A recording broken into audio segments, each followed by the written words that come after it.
भगवान श्री राघवेंद्र, माता शरयू,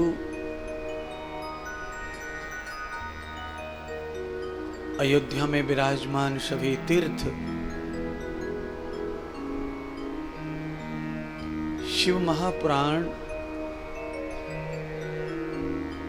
भगवान प्रभु श्री राम के पावन आगमन के उपरांत उनके आनंद उत्सव के रूप में कथा चल रही है। इस कथा का मुख्य श्रेय जिनको जाता है, ऐसे मुख्य यजमान, सह यजमान और सभी आयोजक इस पूरी कथा को परिश्रम से, तन से, मन से, जहाँ धन से सफलता की ओर ले जा रहे हैं, ऐसे हमारे आदरणीय नागेश्वर नाथ दुबे और उनका पूरा परिवार, सही अयोध्यावासी संत महात्मा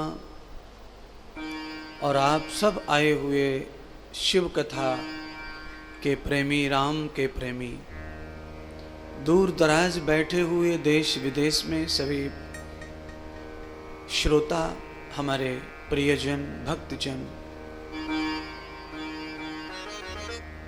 जिन्होंने आज दान देकर हमारी मदद की, सहयोग किया, पुण्य कमाया, ऐसे सभी दानी दाता, एक बार सबका अभिनंदन, वंदन और द्वितीय दिन की पावन कथा में आप सबका स्वागत। आप सबको प्रणाम करते हैं। जय जय श्री राधे। सतगुरुदेव भगवान की जय हो। शिव महापुराण की जय हो। अयोध्या धाम की जय हो। सरयू माता की जय हो। आयोजक यजमानों की जय हो। दानी दाताओं की जय हो। परमारथ गौशालाओं की जय हो। नवग्रह धाम की जय हो। श्री राधा किशोरी धाम की जय हो। वृंदावन धाम की जय हो। नमः पार्वती पतये हर हर महादेव। जय जय श्री राधे। जय जय श्री राधे। जय जय श्री राधे। बोलिए सतगुरुदेव भगवान की जय हो।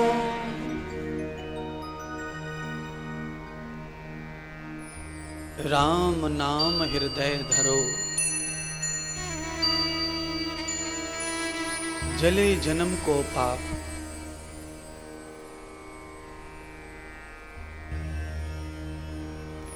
चिनगारी जो जलावत है, पड़े है सूखी घास। महात्मा कहते हैं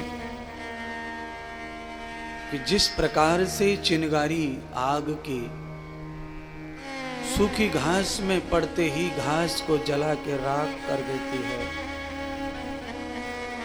वैसे ही प्रभु श्री राम का नाम हमारे हृदय घट में जैसे ही पड़ता है, पापों का नाश कर देता है, जला के भस्म कर देता है।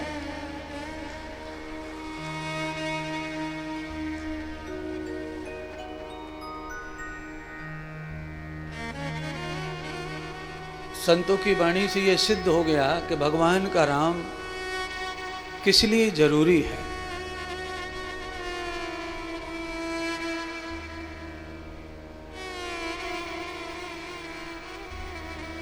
अगर भगवान का नाम हमारे हृदय घट में है तो पाप जल के भस्म हो जाएंगे।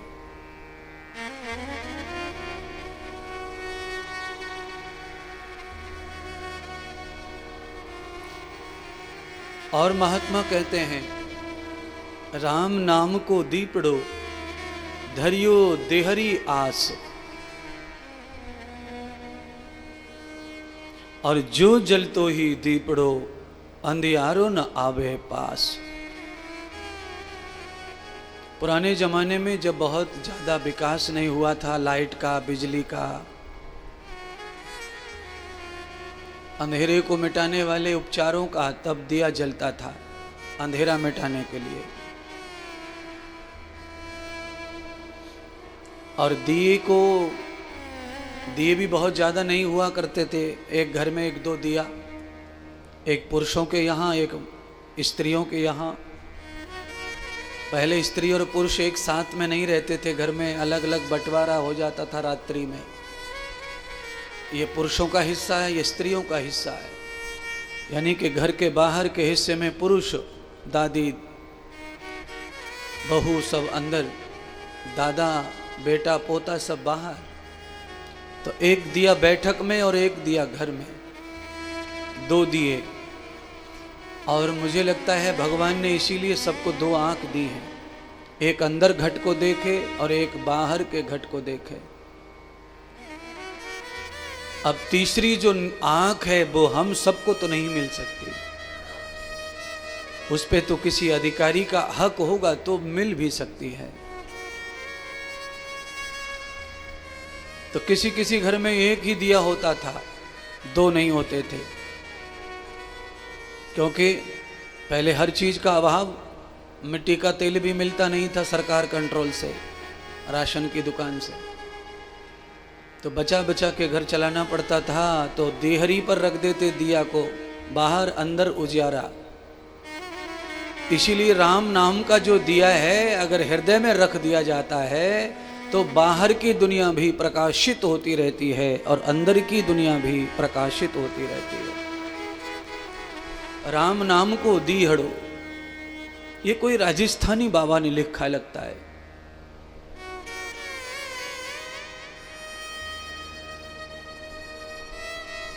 जो दियो है जाल तो अंधियारो न आवत पास।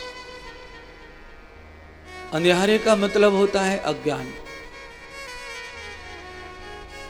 अंधियारे का मतलब होता है काला। काला माने विचारों से भी इसका संबंध जोड़ सकते हैं। अगर किसी के विचार काले हैं, दुर्जन है, दुष्ट है, दुर्गति वाले हैं, दुख देने वाले हैं, तो उसको भी राम नाम का ही सहारा लेना चाहिए।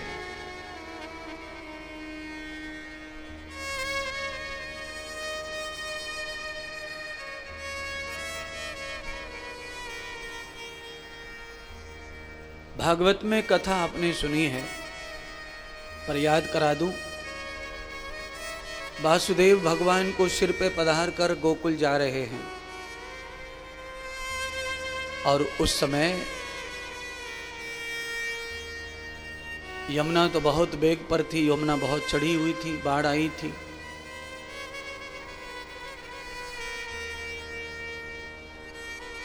तो यमुना मार्ग नहीं दे रही, रास्ता नहीं दे रही है।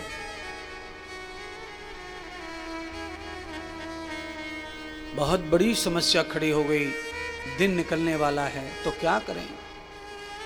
तो वसुदेव जी ने देखा कि यमुना रूपी कर्म की धारा जो जीवन में बह रही है और जो बाधक बन गई है मुझे भव पार होने में। कर्म की धारा क्या है? यमुना। यहां यमुना को ही कर्म धारा माना गया है।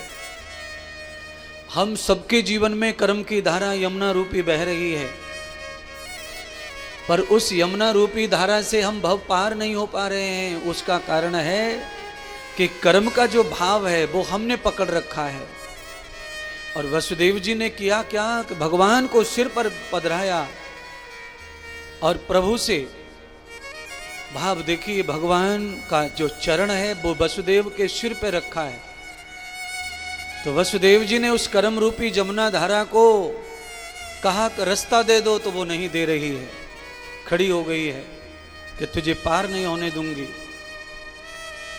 तब वसुदेव जी ने प्रार्थना की, प्रभु आप ही रास्ता बताओ। तो भगवान ने कहा कि जब कर्म रूपी यमुना तुम्हारे जीवन में बाधक बन जाए भजन में और भव पार होने में, तो ये कर्म रूपी जो संसार है इसे भगवान के चरणों में अर्पण कर दो, तो अपने आप रास्ते बन जाते हैं। जैसे ही परमात्मा ने चरण नीचे किए वसुदेव की प्रार्थना से वो गंगा को चरण प्राप्त हो गए और रास्ता भी खुल गया।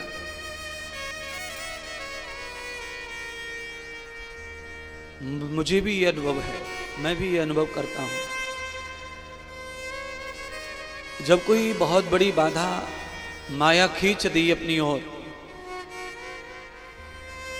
जब कोई विकल्प ऐसा आ जाता है जीवन में जो बहुत दुख देता है, बहुत कष्ट देता है, सोना खाना पीना सब खत्म कर देता है, उस स्थिति में कोई रास्ता है नहीं अपने पास, एक ही रास्ता है कि उस कर्म धारा को प्रभु के चरणों में अर्पण कर दो, जो होगा सो होगा। पर कर्म धारा को प्रभु के चरणों में अर्पण कर वही सकता है जिसका सिर भगवान के चरणों के नीचे रखा हो और भगवान के चरण उसके सिर पर रखे हों। अब समस्या कहां आ रही है? समस्या आती है यहां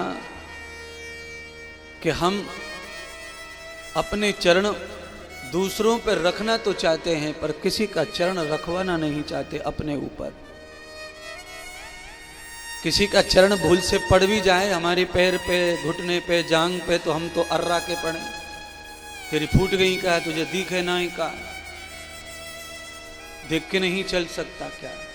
देखिए, वैसे तो पैर किसी का टकरा जाए तो ठीक नहीं है, पर किसी का पैर अगर लग गया तो उस समय आपको अकड़ से अच्छा है कि आप यही समझो कि ये व्यक्ति नहीं है, ये कृष्ण का ही कोई रूप है और इसका जो चरण लगा है इससे कुछ ठीक होने वाला है। तो न तो झगड़ा होगा, न क्रोध आएगा, और जो आपको दुख हुआ, कष्ट हुआ, वो भी नहीं होगा। चाहे वो कृष्ण नहीं है, आप जानते हैं ये वो है, पर हम जिन्हें जानते हैं उनमें ही विराजमान है परमात्मा, उनसे ही प्रकट हो सकता है। हमारे घर में कल से दही रखा था, हम भी थे और दही भी था। पूरी रात दही वहीं रखा जहां हम सो रहे थे, उसी कमरे में दही रखा, माँ ने जमा दिया दूध को, उसी कमरे में हम सो रहे हैं। कई बार उठ के हमने देखा दही की मटकी में पर मक्खन नहीं था, और सच यह है कि दही है तो मक्खन भी है, पर दही तो दिखता है पर मक्खन दिखता नहीं है। और दही भी परिचित है हमारा, पर उसमें जो मक्खन का भाव है वो है मौजूद पर दिख नहीं रहा है, क्योंकि कुछ प्रयोग बाकी है। अगर वो प्रयोग हो जाए, वो दही को चला दिया जाए, उसमें मथनी डाल दी जाए और उसे यथार्थ मथ दिया जाए, तो आपका ये सपना भी पूरा हो जाएगा कि दही और मक्खन दोनों का दर्शन आपको जरूर होगा। ऐसे ही आप जिन्हें जानते हैं, रोज की पहचान है, उनमें से ही पैर टकराया है, तो क्या ऐसी जरूरत है कि उससे लड़ें? क्यों नहीं ऐसी बुद्धि कर लेते कि हमने मतनी चलाई है, शायद मक्खन निकल आया, कृष्ण आ गया, शिव आ गया, राम आ गया, पैर लग गया, टकरा गया। लड़ाई का बुझाना क्या और लड़ाई का बढ़ाना क्या?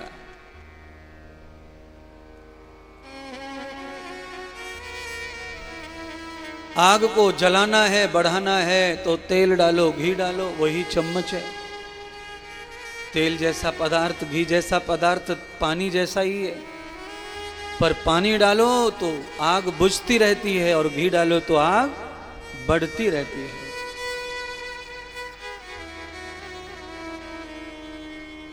जिसमें सब कुछ भस्म करना है वो हवन की राख, यज्ञ की अग्नि है, वो बढ़ती रहेगी तो उससे भस्म होता रहेगा आपका सामान्य आहुति, तो आपको लाभ मिलता रहेगा। पर किसी के घर में आग लग जाए और आप जाकर के टीन भर के घी डाल दो, एक डिब्बा घी डाल दो, तेल डाल दो, मिट्टी का पेट्रोल डाल दो, तो हवन की अग्नि बढ़ती हुई अच्छी है, पर वो भी मर्यादा में बढ़ती है तो अच्छी है, क्योंकि उसे पात्र में ही जलाया जाता है। और पात्र से अगर वो बाहर होती है तो उसे भी रावण जैसा कोई राक्षस उठाने के लिए तैयार खड़ा है, जो तुम्हारे धर्म, मर्यादा, शील, शांति में आग लगा देगा और सब भंग कर देगा। रावण जैसा राक्षस का मतलब है असुर विचार, आतंक विचार, दुख देने वाला विचार, आपकी संपदा को हरने वाला विचार, वही रावण है।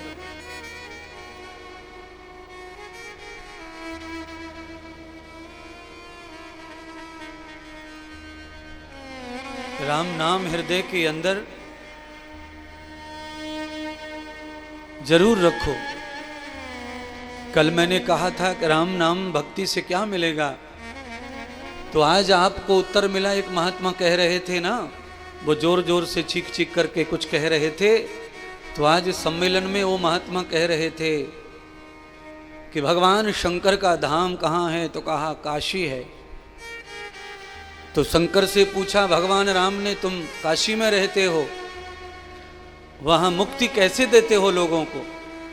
जो तुम्हारे द्वार मरने वाले आते हैं, कुछ लाशें आती हैं, कुछ वहीं मरते हैं, तो तुम कैसे मुक्ति देते हो? तो भगवान शंकर कह रहे हैं प्रभु राम को, प्रभु नारायण को, श्री हरि को, मैं उन्हें मुक्ति इसलिए ऐसे देता हूं कि मरे हुए के कान में मैं राम तुम्हारा नाम बोलता हूं, इसीलिए उन्हें तुम्हारे नाम से ही मुक्ति प्राप्त होती है।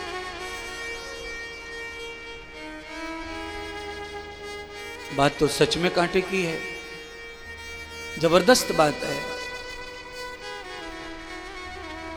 क्योंकि भगवान शिव स्वयं श्री राम का जाप कर रहे हैं, और राम का जाप करने वाला जो शिव है उसकी हम कथा श्रवण कर रहे हैं। राम से अधिक राम कर दासा, राम से अधिक राम कर दासा। ये चौपाई रामायण की कह रही है कि राम से भी अधिक राम के दास होते हैं। भगवान शिव राम दास हैं। और गोस्वामी कह रहे हैं कि अधिक राम के दासा।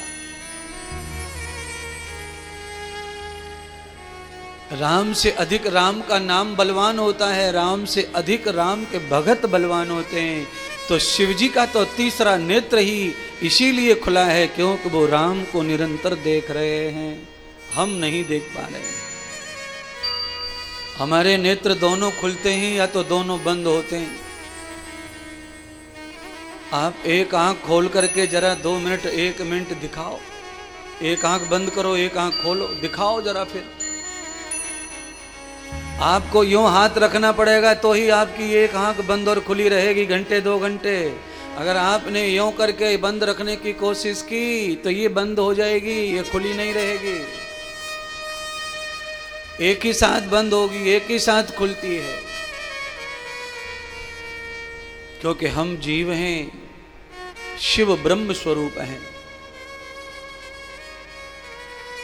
यहां जो दिख रहा है पोस्टर में, चित्र में, वो भले ही बनावटी आंख है, पर उसी आंख से ये संदेश मिलता है कि भगवान शंकर त्रिनेत्र हैं, त्रिविध हैं, त्रिगुणातीत हैं, त्रयंबक हैं, त्रिलोकी हैं। और हम उन पावन भगवान शंकर की चरित्र अमृत कथा श्रवण करते हैं। कहाँ? एक और बात आज नहीं सुनी तुमने, शायद पहले कभी नहीं सुनी होगी। संतों से एक संत कह रहे थे कि मुक्ति भले ही कैलाशपति शिवजी के चरणों में है, मिलने का तरीका। काशी में भले ही मुक्ति किसी को मिलती हो, पर वो मुक्ति काशी में रहती नहीं है, जाती है और जाके ऑपरेशन करके आके फिर अपने घर आ जाती है। तो उसका घर कहाँ बताया आज के संतों ने? तो कहा उसका घर है सांकेत, सांकेत मजे अयोध्या। अयोध्या में मुक्ति का वास है। आप जब वृंदावन में होते हैं तो हमारे जैसे सब महात्मा कहते हैं वृंदावन में मुक्ति का वास है।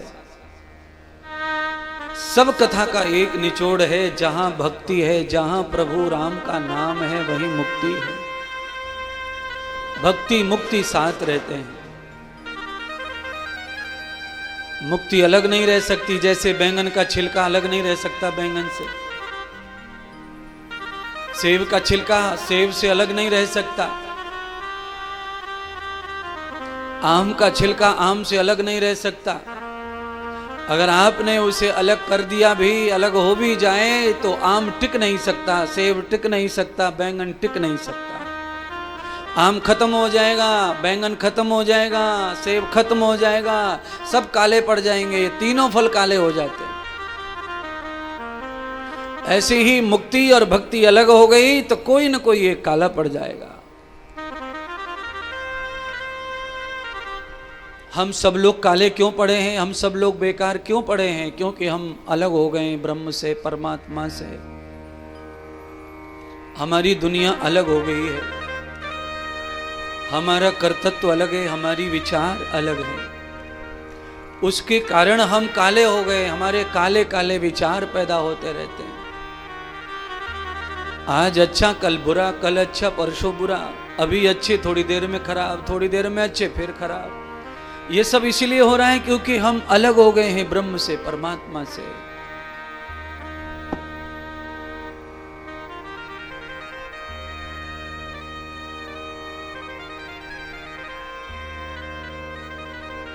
आप दिए को पीछे रख लो अपने, तो दिए का जो प्रकाश है वो आपके शरीर से टकराएगा, वहीं रुक जाएगा और उसके आगे पूरा काला काला हो जाएगा। आपके शरीर के आगे वो परछाई बन जाएगी। आप हट जाओ, वो जगह पे से अंधेरा मिट जाएगा, परछाई भी खत्म हो जाएगी। जो परछाई बन गई है वो दिए के कारण बन गई है, सूर्य के कारण बन गई है, क्योंकि हम बीच में आ गए हैं, इसीलिए सब सामने काला काला हो गया, परछाई बन गई। ऐसे ही जो माया है वो परछाई का रूप है। जब हम बीच में आ जाते हैं, हमारा कर्म धारा बीच में आ जाती है, तो हमारा रास्ता वहीं रुक जाता है और आगे अंधेरा ही अंधेरा दिखाई पड़ता है।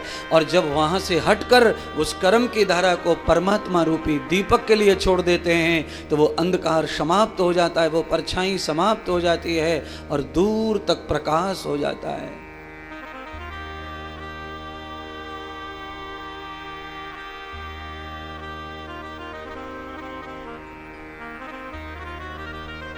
तो कोशिश करो कि हम बीच में रोड़ा न बन जाएं। हम का अर्थ जीव भी है। कहीं ऐसा न हो जाए कि हमारी वजह से अंधकार हो दुनिया में, हमारे जीवन में। तो उस अंधकार से प्रकाश की ओर आना है तो एक वेद का मंत्र बोलकर कथा बढ़ाते हैं, तमसो मां ज्योतिर्गमय।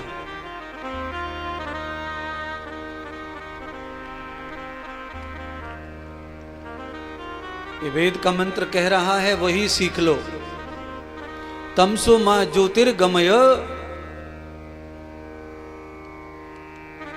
अंधेरा नहीं चाहिए प्रभु, प्रकाश करो। गमय माने प्रकाश की ओर चलो, गमन करो, चलो, यात्रा करो। अंधेरे का मार्ग अच्छा नहीं होता चलने के लिए, तो प्रकाश के मार्ग की ओर चलो। जहां से प्रीत उपजे, प्रेम उपजे, जहां से संभावनाएं उपजे, जहां से रोष खत्म हो, जहां से घृणा खत्म हो, जहां से ईर्ष्या खत्म हो, जहां से चिंतन का प्रारंभ हो, जहां से चिंता खत्म हो,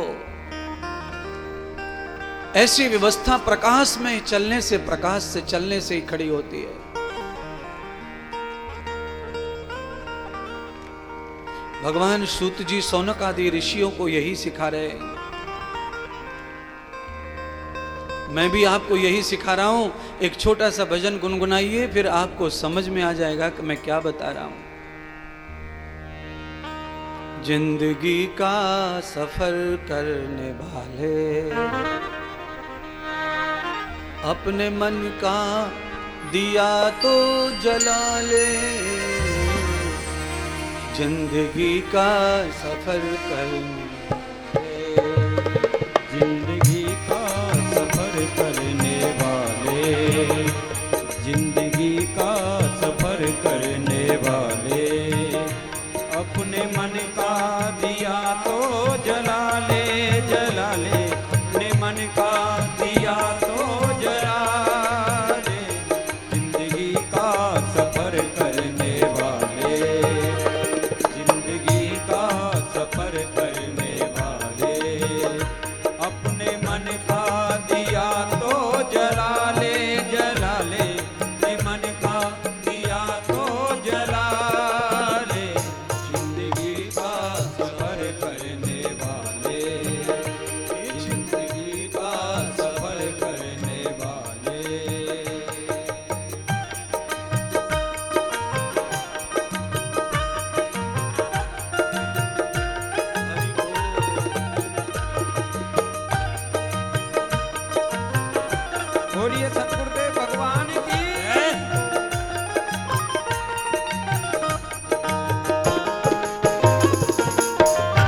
मंजिल की राहें।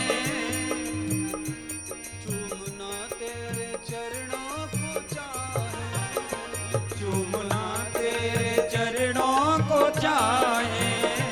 सुनी सुनी ये मंजिल की राहें, सुनी सुनी ये मंजिल की राहें।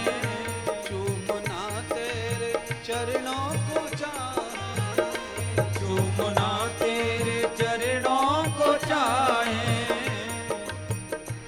गहन वन में कहीं खो न जाना, गहन वन में कहीं खो न जाना।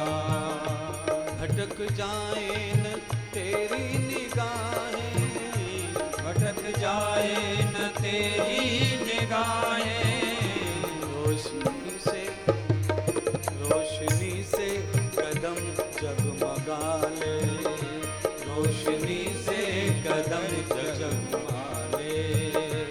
अपने मन का दिया जला ले, जला ले अपने मन का दिया तो जला ले। जिंदगी का सफर करने वाले, जिंदगी का सफर करने वाले। अपने मन का दिया तो जला ले, जला ले अपने मन का दिया तो जला ले। जिंदगी का सफर करने वाले, जिंदगी का सफर करने वाले।